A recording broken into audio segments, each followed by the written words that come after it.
il parle et puis cela va en accord avec la volonté de Dieu. Lorsqu'Adam le fit, cela est allé vraiment en accord avec ce que Dieu voulait. C'est la preuve que Adam était allé dans la pensée de Dieu et avait fonctionné selon la pensée de Dieu. Et nous voyons ici que Adam, c'est quelqu'un de puissant qui s'appelle Adam. Dieu lui a donné autant de force, mais Dieu l'a limité.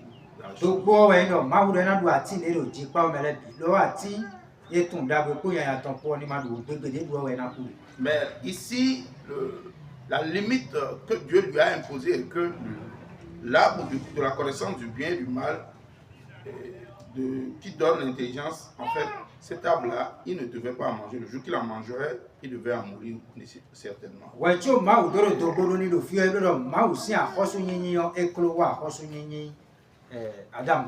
Avant que Dieu ne lui donne de limite, c'est la preuve que la royauté, voilà, la royauté de Dieu est au-dessus de celle d'Adam. Amen. Amen.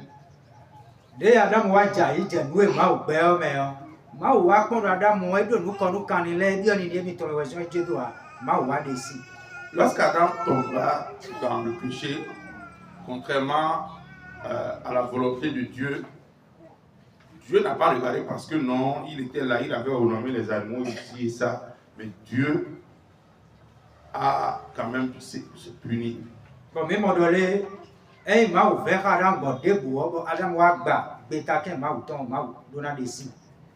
Et ici nous voyons que même si Adam était aussi cher aux yeux de Dieu et que Adam désobéit, il fallait que Dieu punisse et trouve un moyen de régler cette situation. Et nous voyons ici que la décision de Dieu est plus forte qu'Adam. Amen. Amen. Et nous voyons ici que le roi terrestre Adam tomba. Nous allons lire donc quelque chose rapidement dans le livre de Samuel. Samuel nous comptons, 1 Samuel donc chapitre 15. nous comptons, le verset 1er continue. Il est écrit: Or, Samuel dit à Saül, c'est moi que l'Éternel a envoyé pour te roi sur son peuple.